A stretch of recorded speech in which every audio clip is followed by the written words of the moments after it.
Bien amigos, hoy es 1 de mayo de 2020. Entonces voy a redondear el asunto este de el no por la cadena perpetua o en contra de la prisión perpetua revisable, como lo ha denominado ahorita el acto legislativo que reforma el artículo 34 de la Constitución Política nuestra.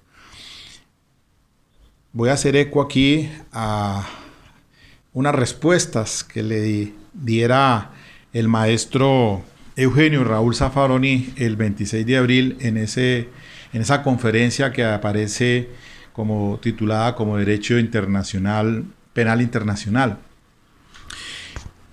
Me parece importantísimo hacer este pensamiento y socializar este asunto desde un enfoque de la criminología.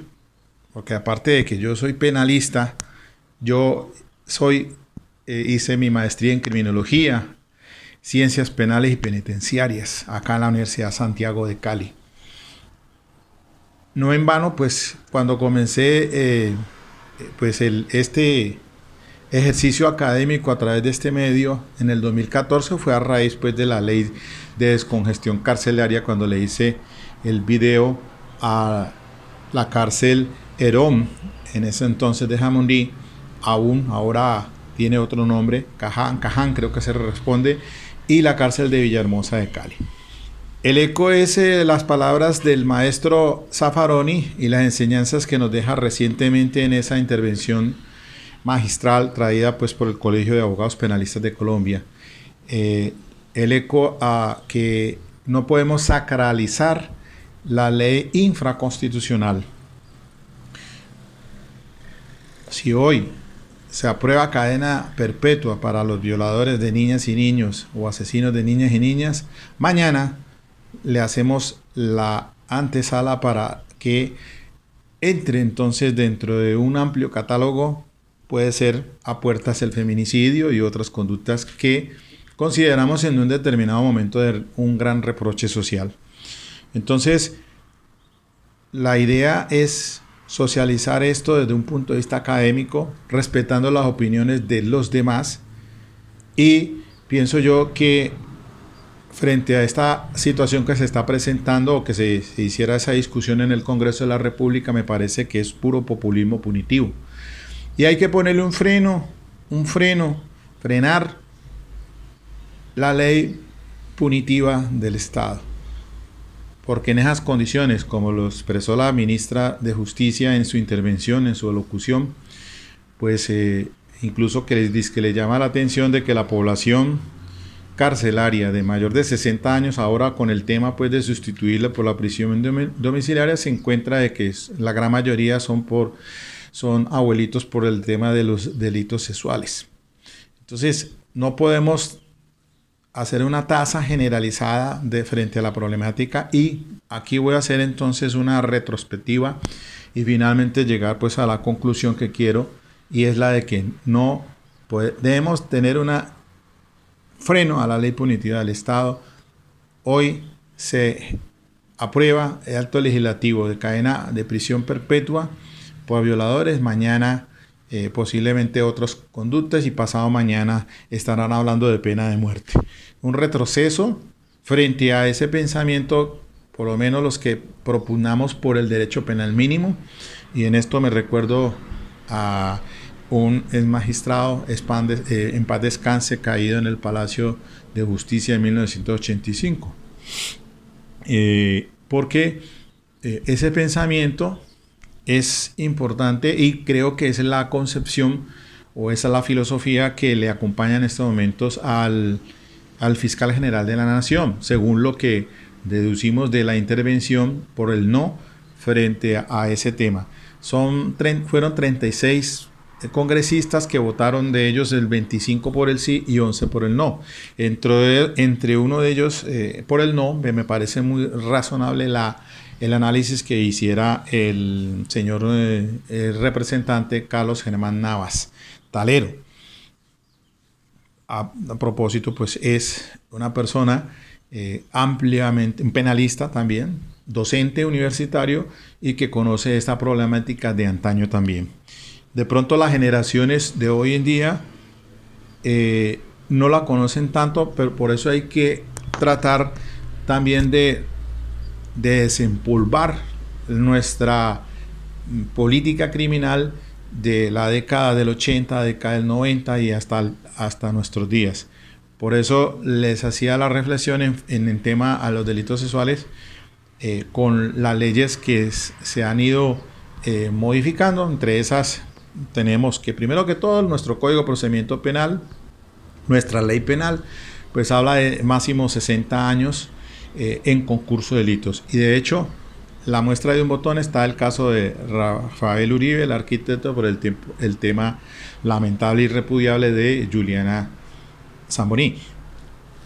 58 años, que es una pena en la que, de acuerdo con la ley 1098 del 2006, artículo 199, no permite ninguna clase de beneficios. Entonces, lo que se quiere y lo que debe ser, el deber ser, es que la pena que se mantiene de 60 años está más que bien. Que se aplique, claro, que haya más eficientismo por parte del ente acusador, y esa es la preocupación que tiene ahora el señor fiscal, y por eso las directrices que dentro de próximos meses va a plantear, primero frenando esa privación de la libertad solamente para delitos, para personas que sí sean un peligro inminente para la sociedad, y tratar entonces de aligerar el problema de la superpoblación carcelaria que estamos viviendo, no ahora, sino ya de unas décadas atrás. Les decía, desde 1984, cuando tengo razón de conciencia como profesional abogado egresado de la universidad, y que me correspondió esa situación. Hasta ahora la ley, pues, la que se expide en el 2014, de descongestión carcelaria, pero vemos que el mismo fiscal nos dice, el artículo 314 del Código de Procedimiento Penal, hay un gran catálogo de delitos allí incluidos que impiden entonces sustituir la prisión, la detención preventiva por sustituirla por la prisión domiciliaria. Si así están dadas las condiciones, él se encuentra con esa talanquera, y eso fue lo que pasó entonces ahora con la expedición del decreto, seguramente tratando de resolver el asunto, pero se ve como solamente unas soluciones paliativas, pero es lo que hay de momento. Es una situación, pienso yo, sui generis, y seguramente habrá que replantear esto una vez que pasemos de esta pandemia. Comencemos entonces así. Bueno, yo tengo unas reflexiones aquí que hacer, y comienzo recordándoles muy bien los casos que nos han marcado históricamente.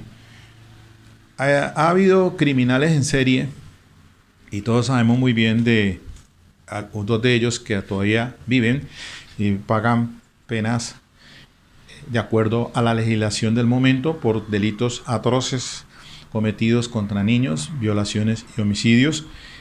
Son ellos, pues, todos conocemos de Alfredo Garavito, Manuel Octavio Bermúdez, más conocido como el monstruo de los Cañaduzales aquí en el Valle. Estos dos primeros muy conocidos acá en el Valle del Cauca.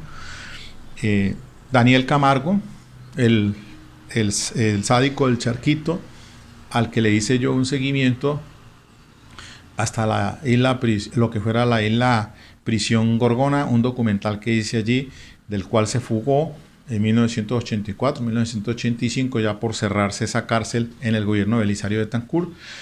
Un individuo que se decía que tenía un coeficiente intelectual altísimo, pero que salió de allí, se fugó y continuó con sus andanzas criminales en Ecuador, donde fue capturado finalmente y murió en la cárcel, en una de esas cárceles en manos de otro presidiario.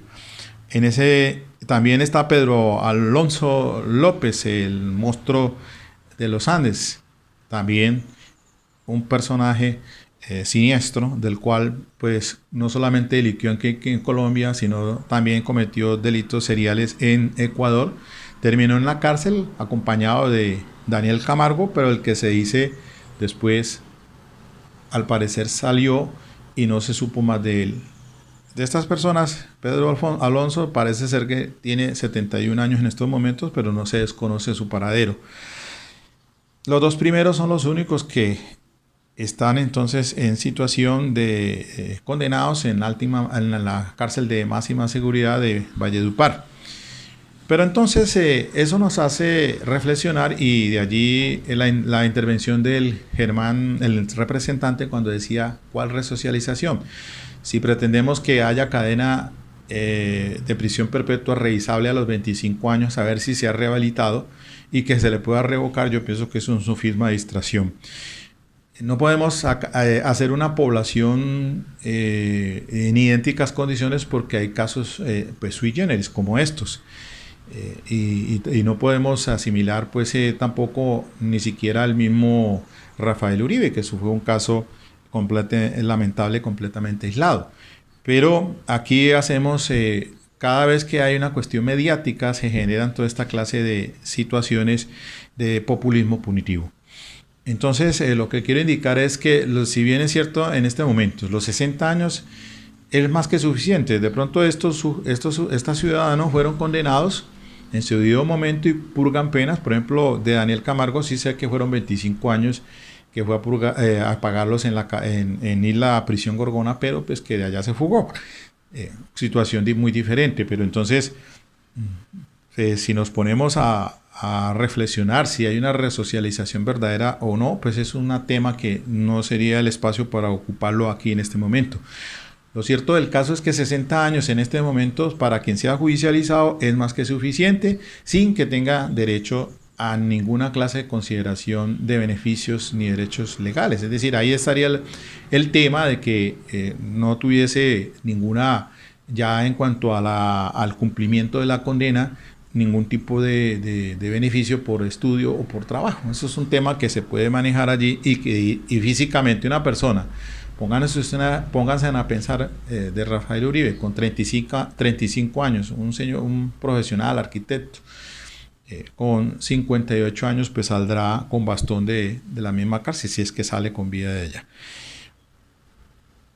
Entonces, ahí hay un trabajo muy importante. Sí, está bien, el libro de un sociólogo, el sociólogo es Esteban Cruz Niño, el título del libro es Los monstruos en Colombia sí existen, pero pues es un tema de análisis, de reflexión, sí, una problemática social, pero pienso yo que ese no es el estándar para decir pues que toda la población que está por conductas punibles, que atentan contra delitos de carácter sexual, pues tengan que ser considerados bajo los mismos criterios. Si lo que se pretende es dejar al libre albedrío del juez para que considere la alta peligrosidad según el caso, así como lo dijo la ministra, pues yo pienso que eso es dejar al libre albedrío del mismo juez en la cuestión de libertad, y no hay un límite a la pena, al poder punitivo. Sería pues como quien dice, trasladarle la responsabilidad subjetiva al mismo juez, y eso no está bien. Hoy cadena perpetua revisable para violadores y asesinos de niños y niñas. Mañana le vamos a sumar a este catálogo el feminicidio, y así el mayor número de catálogo de delitos según el reproche social que se diera en el contexto social determinado. El COVID, en estos momentos, este asunto de la pandemia, ha afectado a la población vulnerablemente.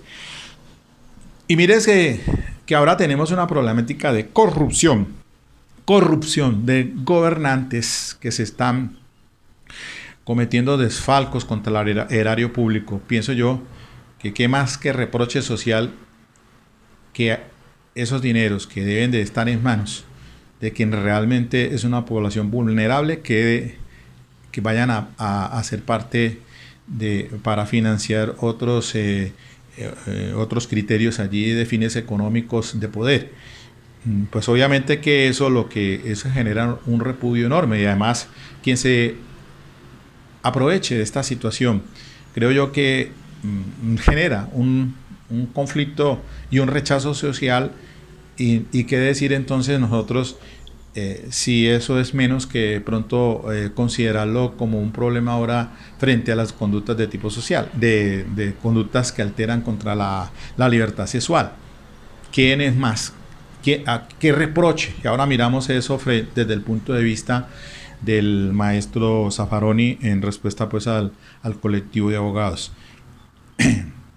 Entonces, según esto, pues entonces tendríamos que hablar que también ahora habría que empezar a considerar la prisión perpetua para esta clase de delincuentes de cuello blanco. Y si no estamos ni muy lejos de considerar la pena de muerte si la tienen, por ejemplo, en los países asiáticos frente al tipo de corrupción política. Bueno, entonces basta y es suficiente que la legislación actual le restan los beneficios. Por ejemplo, los delitos de carácter sexual, sabemos muy bien el artículo 199 de la ley 1098 de 2006, Código de Infancia y Adolescencia. Y quizás entonces hay que volver más exigentes esa sanción punitiva a efecto entonces de que no se obtengan otros beneficios redimibles y que de pronto pues entonces haya un cumplimiento de la pena en el tiempo menos de lo señalado. El maestro Zaffaroni, al responder sobre una pregunta del colectivo de abogados penalistas de Colombia sobre el tema de la culpabilidad, yo en el anterior video pues hablé del tema de la pena, la función de la pena. El maestro pues dice que hay diferentes formas y no las alcanzamos a conocer todas desde el punto de vista pues de la forma de la pena. Si bien es cierto, el artículo 4 de la ley 599 de 2000 nos indica pues que la pena cumple una función de prevención general, prevención especial, reinserción social, etcétera, etcétera, pero quizás es el poder punitivo va más allá. La culpabilidad, dice el maestro así lo siguiente, dice: las agencias punitivas son burocracia, y que lo que hace la burocracia es detener al más torpe de las capas sociales más humildes, que tienen entrenamiento para hacer torpeza. Las cárceles están llenas de más tontos y burdos. Cierro comillas, eso lo dijo el maestro. Dijo Zaffaroni: ¿qué le puedo reprochar? Muchas veces no está preso por lo que hizo, sino por su vulnerabilidad, su torpeza del entrenamiento. Le reprocho es el esfuerzo que hizo desde su estatus social para alcanzar la situación concreta de vulnerabilidad. Entonces, no se criminaliza a todos el estatus social, en general, solo a algunos. Si fuera así, todos estaríamos detenidos o presos. En todos los casos es selectivo. Dice el maestro que cuando menos es el esfuerzo que el sujeto hizo, más aceptable es la menor culpabilidad. Y que cuando es mayor el esfuerzo que el sujeto hizo, es menos aceptable. Y dice aquí, da un ejemplo de una dictadura de seguridad nacional. Viene un genocida, y dice que fue que se apoyó en los jueces y por los académicos, y que por qué solo se le procesa a él. Entonces dice el maestro: ¿qué quiere que haga si usted hizo el esfuerzo enorme y hay un reproche? Si yo no lo reprocho, entonces al juez es al que matan. En este país, ¿qué ha pasado entonces de escándalos, acostumbrados a juicios mediáticos y a escándalos de opinión y reproches de conducta? ¿Por qué olvidamos y dejamos a un lado, y me perdonan aquí, acuérdense ustedes, todos los escándalos, la comunidad del anillo? Un tema tan complejo que se dio aquí de favores de carácter sexual, y del que Vicky Dávila hiciera pues en cierta medida, diera a conocer algunas cosas, y que por eso le generó unas amenazas. ¿Y qué pasó con eso? ¿No lo archivó el fiscal Perdomo?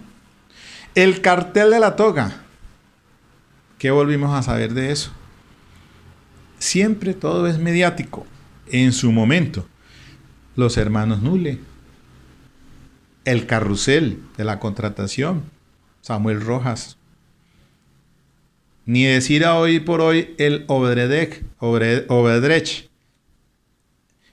No escuchamos por allí una fiscal que fue amenazada y que sufrió un atentado y que ahora la desvincularon.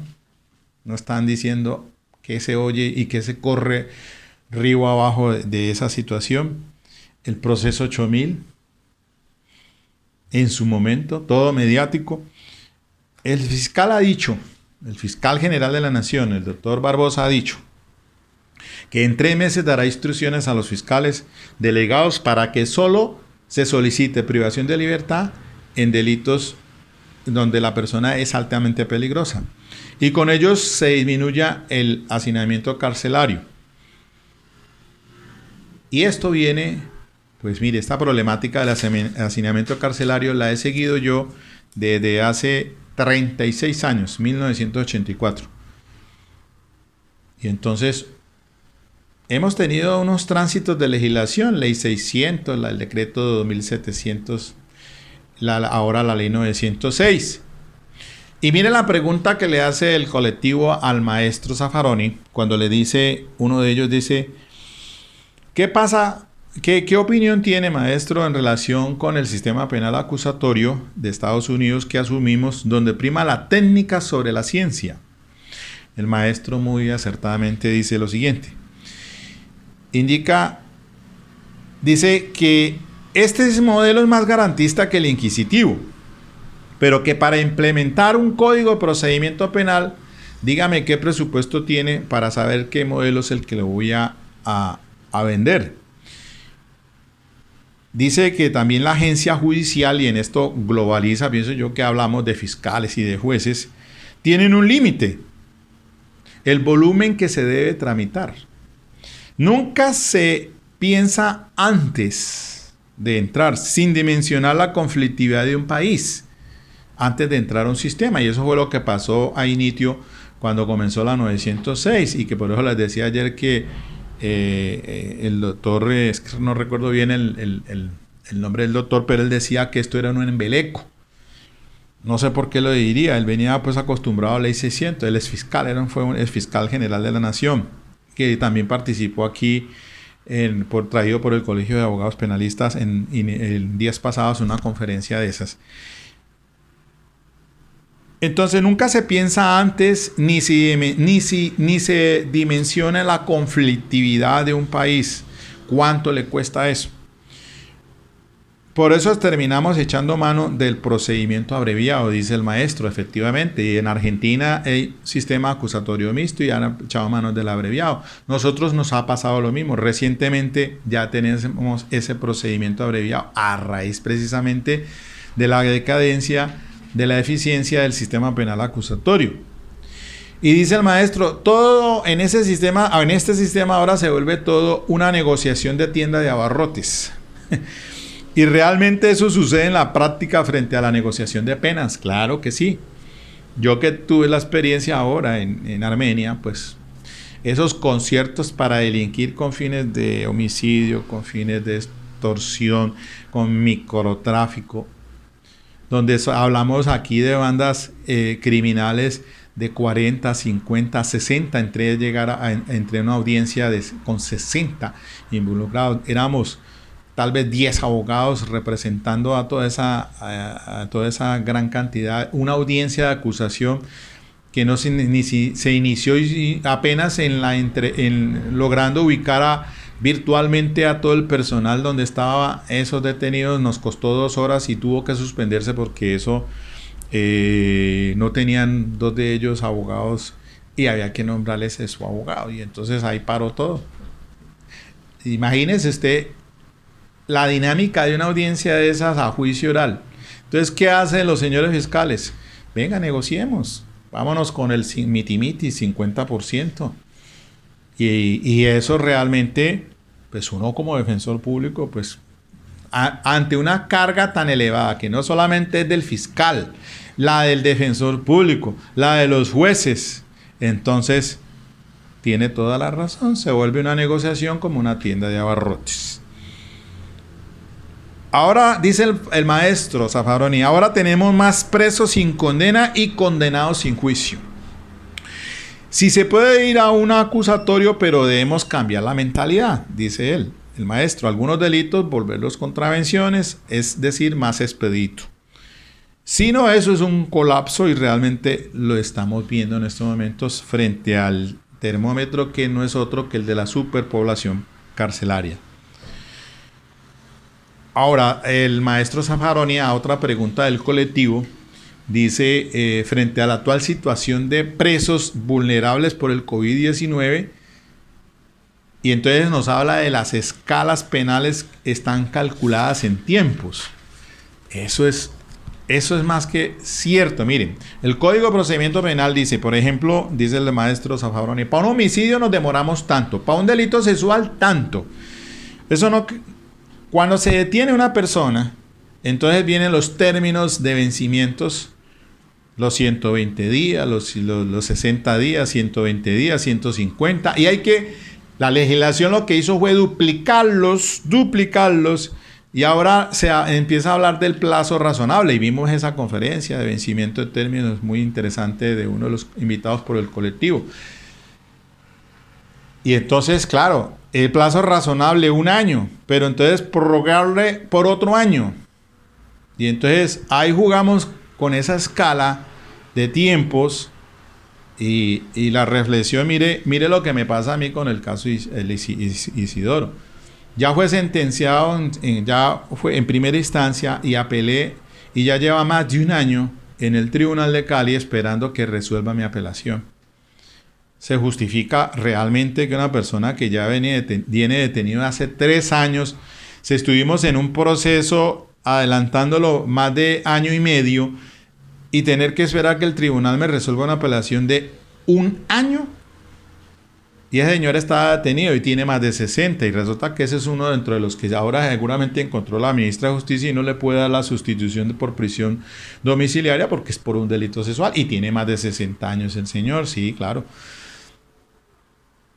Pero la escala de tiempo para esas investigaciones y por eso el vencimiento de términos. Y ahora súmele entonces esta problemática del COVID. Entonces se dan escalas de tiempos para juzgamientos. Entonces, bueno, listo. Iniciado el juicio oral, el término de tanto hasta que se anuncie el sentido del fallo. Y después de ese tiempo si todavía es una presunción de inocencia, ese señor todavía no ha sido condenado, fue condenado en primera instancia, pero para que una persona que se considera tiene que estar en una sentencia ejecutoriada debidamente, en segunda instancia y está en casación. Se presume inocente todavía. Entonces, ¿cómo se resuelve allí? Díganme ustedes, interponer entonces una tutela por violación al debido proceso o que el acusado la haga, porque pues ya uno como defensor entonces va a tener otra serie de inconvenientes allí. Bueno, en fin, entonces dice que la escala de tiempo, ¿no?, que fija el legislador. Súmele a ello el problema de los centros penitenciarios con escaso personal y que por eso todas las cárceles, dice él, terminan siendo dirigidas ¿quiénes son los jefes de patio? Pues los mismos delincuentes. Y también entonces tenemos riesgos altos de salud porque no hay cubrimiento completo en salubridad, salud, y fuera de eso, pues todo lo que sucede al interior de los riesgos, y como ahora que se está presentando con el COVID, y todo eso entonces una problemática allí. Entonces, si se rompe ese tiempo calculado por el legislador, señores jueces, pónganse en las pilas y cumplan con la legislación internacional, es lo que recomienda Zaffaroni. De hecho, es lo que está pasando ahora y pues no sé cómo va el avance frente a esa situación, pero entiendo yo que pues hay cualquier clase de inconvenientes porque ahora es desde la casa virtual resolviendo temas y así es muy complicado.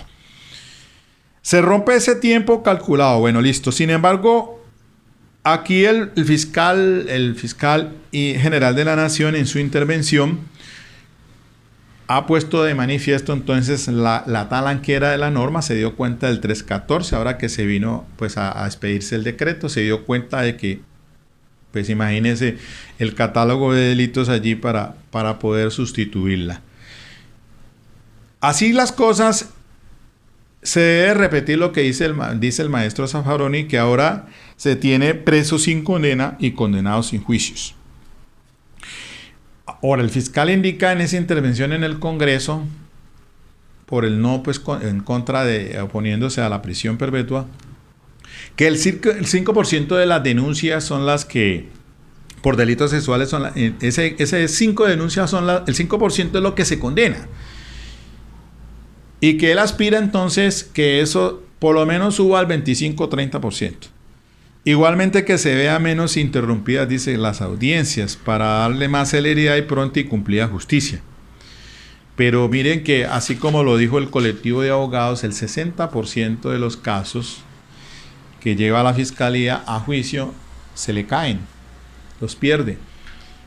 Algo debe estar pasando al interior y por eso en algunas de estas sentencias de la Corte el llamado que les hace por parte de la Corte Suprema de Justicia es a efectos de que hayan investigaciones mejor llevadas para que entonces superemos o superen ese tema de la prueba de referencia menguada, que única y exclusivamente en ella no se puede condenar según el 381 inciso final, y que por eso entonces viene todo este tema que les he dicho de la corroboración periférica, que al menos esté acompañado de hechos indicadores, si no son prueba directa, al menos prueba indirecta, para poder entonces sentenciar. Y por ahí también ha hecho la recomendación de lo de la prueba anticipada como mejor evidencia para efectos, dándole las garantías de contradicción y confrontación, situación pues que admite también algún tipo de discusión allí frente a ello. Pero entonces el señor fiscal pues tendrá que mirar muy bien toda esta situación. Yo creo que es un papel bastante complejo. En estos 4 años que le tiene un trabajo bastante, mejor dicho, para poder entonces desde su punto de vista y como dirigente, como director de una entidad tan importante, pues darle, replantearla a efectos entonces de que se empiecen a resolver estos temas. Y yo pienso que, como dice él, pues está en conversaciones, obviamente que con la judicatura, el Consejo de Estado, con la Corte Suprema de Justicia, con el Consejo Superior de la Judicatura, que son problemas que pues están ahí latentes y que hay que entrar a resolver. Mis queridos amigos, en conclusión, no es a través del populismo punitivo que se debe hacer política criminal en nuestro país.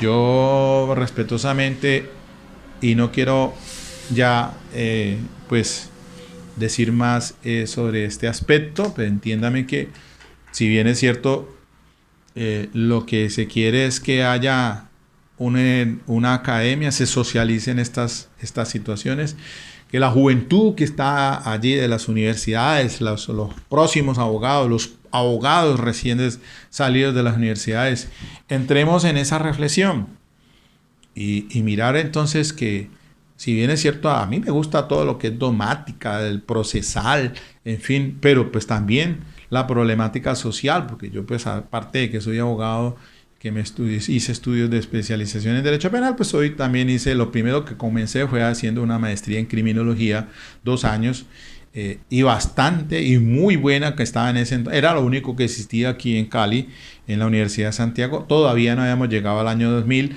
con las especializaciones que más o menos fueron allí cuando comenzaron a finales, en la década del 90, a finales del 2000, las universidades empezaron con las especializaciones. Ahí fue cuando pude estudiar, que hice mi especialización en el 2020, hace 20 años. Pero pues la invitación, mis queridos amigos, es a reflexionar en estos temas y que pues hay que comprender que realmente la solución no está con el incremento de las penas ni ponerlas más drásticas. No, acá tenemos cualquier cantidad de conflictos y pues es importante que nosotros podamos aportar unas ideas o por lo menos tratar de coadyuvar a quienes en una profesionales integralmente, entonces, esto no es de solamente de abogados penalistas ni de criminólogos, sino también de sociólogos. Acá también hay otras entidades también importantes que pues es necesario reflexionar sobre esos aspectos que están minando a nuestras familias. Un trabajo muy puntual de que algo le está pasando a nuestra sociedad colombiana. Antes de llegar al análisis de lo que considera pues Zaffaroni como delito, que es solo una abstracción mental para hacer de una problemática que es de tipo social, un conflicto, y entonces entrar a mirar todos esos aspectos puntualmente. Sin más, mis queridos amigos, espero que tengan entonces un buen fin de semana, todavía en cuarentena. Esperemos que esto vaya hasta el 11 y que vamos otra vez recuperando nuestros 3 espacios laborales, porque pues todos estamos casi que necesitando, obviamente, reintegrarnos a la vida, a la sociedad, para cumplir con nuestros compromisos y nuestros trabajos. Ok, quédate en casa, cuídate y un abrazo para todos.